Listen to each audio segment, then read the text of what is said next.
For many people like me, creating can be a deeply personal and intimate experience. It's a way to express yourself and to explore your thoughts and emotions. It can be like a form of meditation, helping us to clear our minds and to focus on the present moment. Collaborative creativity can therefore be a pretty difficult thing to embrace, but in today's hyper-connected world, it is quickly becoming the norm. In this video, I talk about why creating alone is so important to me, while spending it in one of the loneliest environments I've experienced.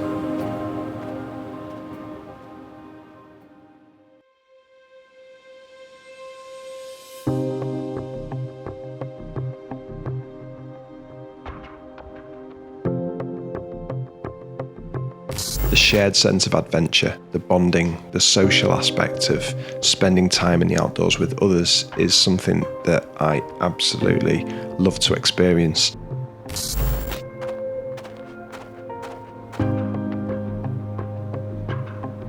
But if I'm going to do my best work, I need to be alone. And that's what all of this comes down to. Doing your best work. Creative pursuits such as photography, filmmaking, content creation have, over the last decade, gone much more mainstream. It's now the norm for businesses to have entire creative teams or employ creative agencies to work on and generate all this content that we now see on the web. The creative sector must have more people working in it now than ever before. But there are also more people now creatively working on their own, whether as freelancers like me, or pursuing creative endeavours to fulfil a personal desire. I absolutely enjoy working with others. I love what I do, I love my work. But this is all to do with creative freedom, coming up with ideas unrelated to any kind of work, in the work sense of I'm being paid to do this.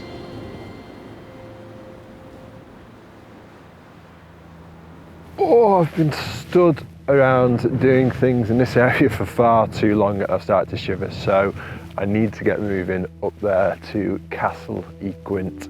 I wanted to say that creating for myself, I kind of see it almost in a bit of a selfish way. It's something that I need to do for me, and it's not selfish because it fulfills me and it makes me a better person. And for years, I kind of shied away from those feelings. I basically thought I was a bit weird, I suppose, because whenever I did anything creative, photography, video, stuff like that, I always wanted to do it on my own. And for a long time, I worked within a business and a creative team. And it felt like I was the only one that felt like that. I felt like a bit of an outlier in that sense. And I knew I wanted to work for myself because I knew I'd be able to be a better creative if I did work for myself. And it wasn't until I saw a podcast recently between two guys I really admire, Casey Neistat and Rich Roll. And they were discussing, or Casey was discussing, how he needs to work alone. And that completely resonated with me. I don't like that process. I don't like the collaborative process. I don't like working with others. I hate all of it. And when I say I hate all of it, I'm looking at a binary, and that is like what the process of creating in that world is, which is I had a really great team and all this, or just sitting alone in my studio by myself with a laptop and a camera. That I fucking love. I love it. So the fact that one of the biggest creators on YouTube completely embraces the fact that he hates working collaboratively and prefers working on his own kind of just gives me real strength to embrace that myself and not shy away from the fact that I prefer working alone. I work better alone. I have more creative ideas, and my creative process runs so much smoother when I'm working on my own. And I'm guessing that applies to a lot of you guys as well. And I might be wrong in this. People might already embrace this fact, but I think in the hyper-connected world that we live in now, everyone is collaborating with everyone in different forms of work. We're so intricately kind of entwined with each other digitally, always communicating everything else. And I think when you voice that opinion specifically in a place of work where teamwork is paramount, you can, like I said before, you can be seen to be a little bit of an outlier if you say, I prefer working alone. But I think a lot of creatives are introverts. And if you look back at great creatives of the past, composers, artists, things like that, they always worked alone. It's only recently that that's seen to be, I'm not going to say a bad thing, but you almost get treated a little bit like you're not part of the team. And I don't think that's right. I think people should be allowed to work to their strengths. And if your creative strength is working on your own, then you should absolutely embrace that, and you should be supported in that journey as well. Right, I really need to get up there now because I'm starting to shiver a little bit. Thankfully I've got another couple of layers I can put on, but I think once I get moving I'll be fine, because it's not as cold now as it was when I set off, and I was fine when I set off. So let's get going. I should probably also embrace the fact I probably look a bit of a weird shape today. Number one, I've got quite a few, but also not enough layers on. And number two, I've got my water hose that goes to the water bladder in my bag in here because, well, it's frozen solid and I can't drink anything, so I'm trying to thaw it out.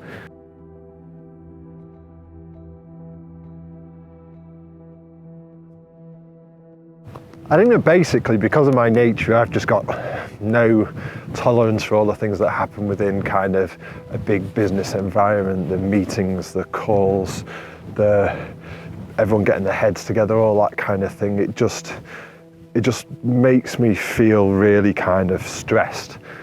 And I think that is one of the main things that I avoid when I work alone, is stress.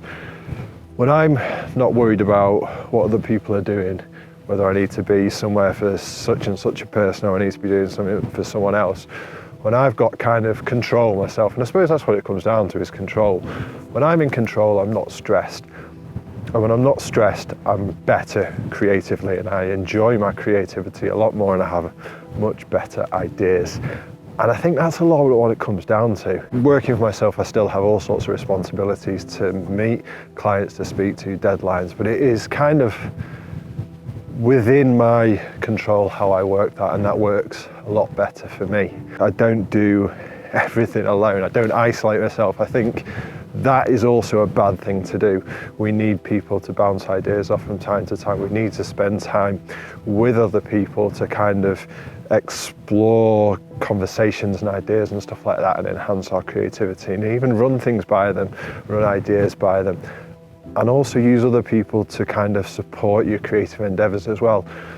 People can't build creative businesses all by themselves. They do need help from other sources. I don't work just as me. There are people to support me, but when I'm doing creative stuff, quite a lot of the time it does need to just be me. Take the last video I did as a great example. I went out with Nigel that morning and we had a really good morning taking pictures. I can't make a video when he's there. I mean, there's the element of he's been doing it for a long time, so there's a little bit of he knows what he's doing and I don't, with regard to YouTube anyway. But I think even just having someone around, it doesn't allow me to be authentically me. And I think when you're producing videos for YouTube, you do need to be authentically you. You need to come across as you to engage with your audience, or hopefully engage with your audience. On that note, if you're enjoying what I'm saying, please give this video a like, and if you're not subscribed, subscribe as well. But I think what I'm trying to say is there's a balance to be had. That is pretty incredible. No idea how it was formed. I'm pretty proud of myself for getting up here today. It's somewhere I've wanted to come for ages, but I don't know why I've not done it. Never fancied doing it on my own, so decided to pick the winteriest conditions possible and then do it on my own.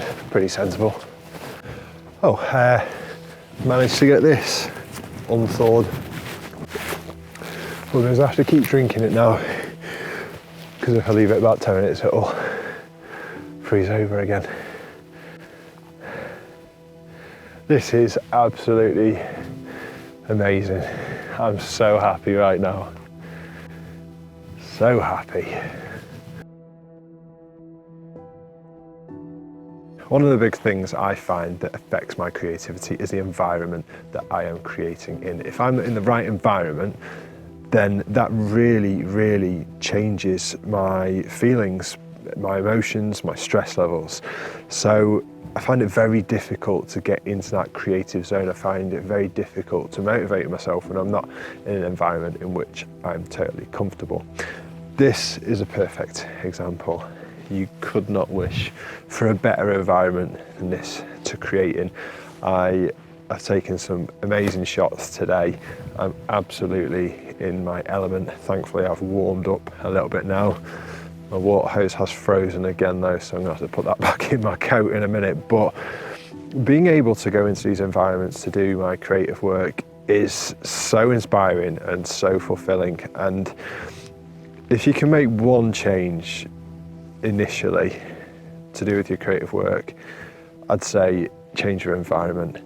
And I know that's going down a slightly different path, but the thing about creating alone is, in theory, you have complete control over that environment, over the space you work in, whether it's just at a computer or whether you're going out and about and can go to these amazing places, which I feel very lucky to be able to do.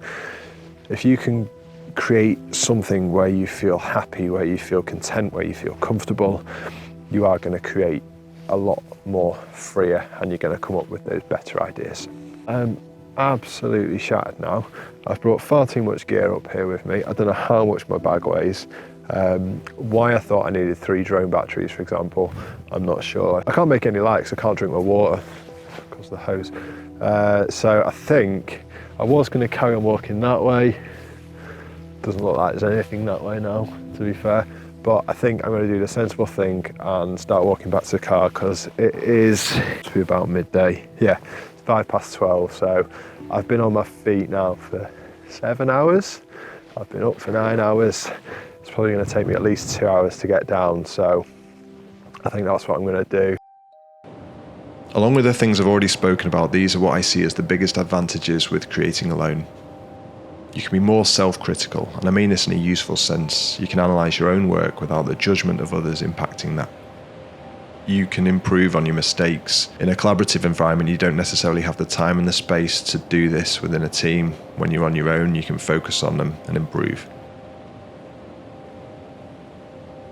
You can be more creatively free. You can think from a better place, and you need the quiet for the ideas to flow. You can work at your own pace. It takes however long it takes, and there's no pressure to fit to someone else's agenda, and this can create better work. You've got the freedom to experiment, to try new things, to make mistakes and learn from them.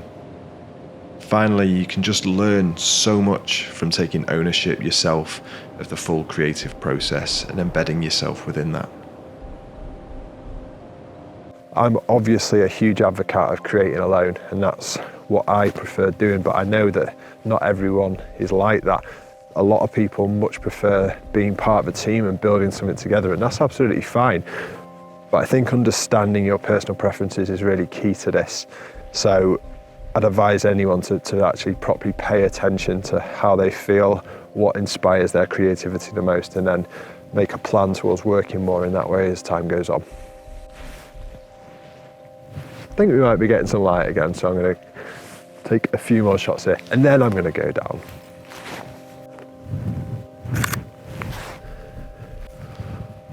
I really wanted a picture with people on this ridge here, but there are very few people out today, and whenever I see anyone, the clouds seem to move in and I'm running out of patience. I've still not gone. And that's something else that's good. or that I like about being out on my own, is there's no pressure from anyone else. I can spend as long here as I like. I mean, obviously, I'm not going to stay beyond sunset when it's dark, but I'm under no pressure from anyone else. If they want to carry on, and then I feel like I have to carry on with them, I can stay here, see what happens with the light changing, for example, when I'm taking photos today, and kind of assess the compositions as well, and hopefully improve on what I'm doing. I think that's exactly what's just happened now. Whereas if I was with someone else and they wanted to carry on, I'd have probably carried on a while ago. So I think that freedom, not only physical freedom, but also the headspace to think about things as well, is really important. And I think that's allowed me to get quite a different shot from here that took me probably 40 minutes to see. I tried a few different areas, and it wasn't until right at the end that I saw this, and it was only because of the conditions that were coming in and the light that was coming in that I was able to do that. And that is just because I stayed here longer. And I'll show you the shot now. Right, I really am going now. No, I don't want to, because this is incredible, but yeah, I'm tired. I could do with a hot drink. And there's people on the ridge down there, people on the ridge. Right, need to change my camera.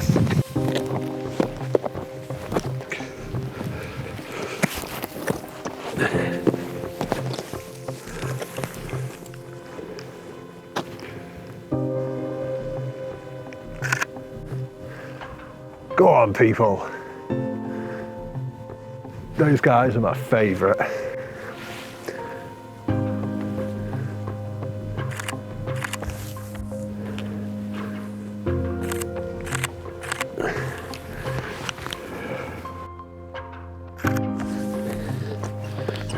Woohoo! Right, now try and get a long line shot before they disappear.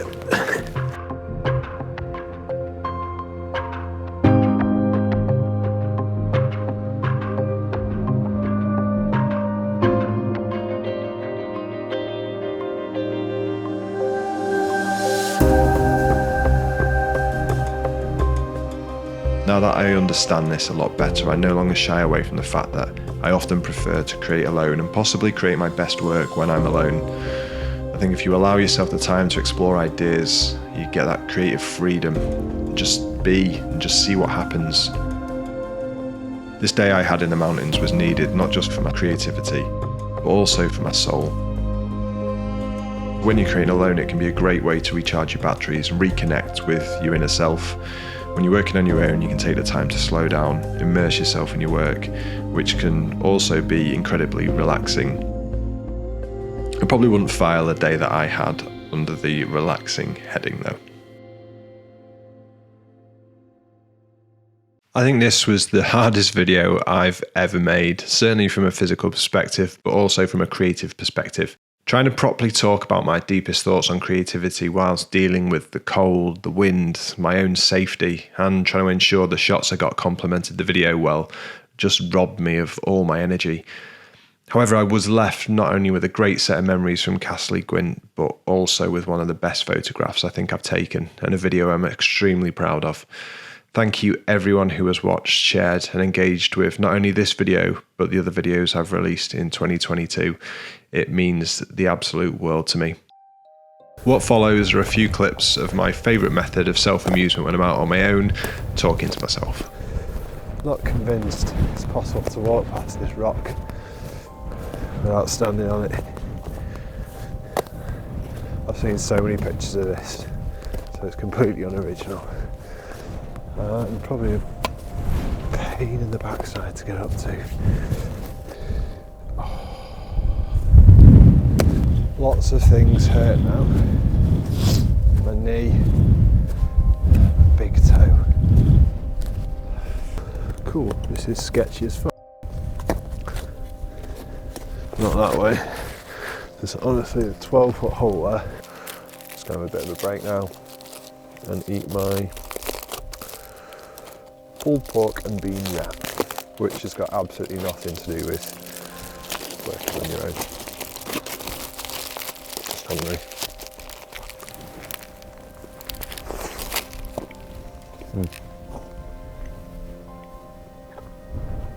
Semi-frozen. There's definitely a better way up this. Okay, nice video of me mounting a rock. Majestic. So majestic. I don't want to do more uphill. I can barely see the camera. Stand a pose. Any more poses? I don't think I've got any more poses. How's it all up here? I wonder how many extra steps are done. Just doing whoa! Just doing stuff like this. Don't even know if you can hear me. Don't know how I'm getting down. That wasn't worth it. Why is getting down from stuff so hard when you hit 40? What a time. What a time. Absolutely belting. I reckon I've styled this out pretty well. Yes! Can we go home now? This is what